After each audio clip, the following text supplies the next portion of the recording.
വിശുദ്ധ കുരിശിൻ്റെ അടയാളത്താൽ ഞങ്ങളുടെ ശത്രുക്കളിൽ നിന്ന് ഞങ്ങളെ രക്ഷിക്കണമേ. ഞങ്ങളുടെ തമ്പുരാനെ, പിതാവിൻ്റെയും പുത്രൻ്റെയും പരിശുദ്ധാത്മാവിൻ്റെയും നാമത്തിൽ ആമേൻ. സങ്കീർത്തനം 61 ദാവീദ് എഴുതിയ ഒരു ആത്മീയ അഭയം തേടുന്ന പ്രാർത്ഥനയാണ്. ദാവീദ് ദൈവത്തോട് തൻ്റെ ഹൃദയത്തിൻ്റെ ആഴത്തിൽ നിന്ന് നിലവിളിക്കുന്നു.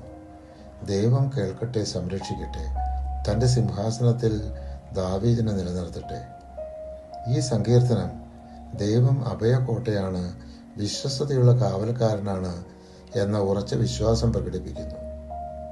ഞാൻ അങ്ങയുടെ കൂടാരത്തിൽ എന്നേക്കും വസിക്കട്ടെ, അങ്ങയുടെ ചിറകിൻ കീഴിൽ ഞാൻ സുരക്ഷിതനായിരിക്കട്ടെ.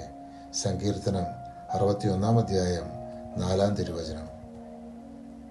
സങ്കീർത്തനം 62 ദാവീദ് എഴുതിയ ആത്മവിശ്വാസം നിറഞ്ഞ ഒരു സങ്കീർത്തനമാണ്.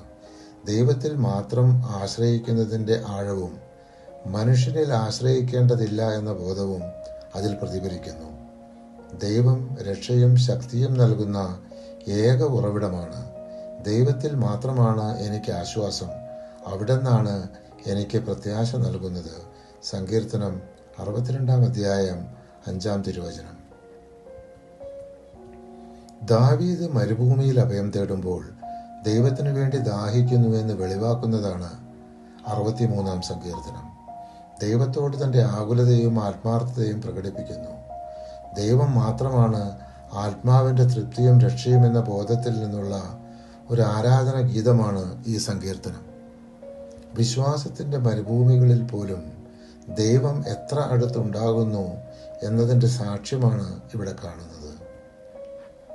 അവിടുന്ന് എൻ്റെ സഹായമാണ്, അങ്ങയുടെ ചെറുകിന് കീഴിൽ ഞാൻ ആനന്ദിക്കും. എൻ്റെ ആത്മാവ് അങ്ങയോട് ഒട്ടിച്ചേർന്നിരിക്കുന്നു, അങ്ങയുടെ വലതുകൈ എന്നെ താങ്ങി നിർത്തുന്നു. സങ്കീർത്തനം 63 അധ്യായം 7-8 തിരുവചനങ്ങൾ. പരിശുദ്ധാത്മാവെ, തിരുവചനത്തിൻ്റെ അനന്തശക്തിയാൽ ആത്മാവിൻ്റെ ബലങ്ങളും ദാനങ്ങളും നൽകി തീക്ഷ്ണതയാൽ ഞങ്ങളെ ജ്വലിപ്പിക്കണമേ. ആമേൻ.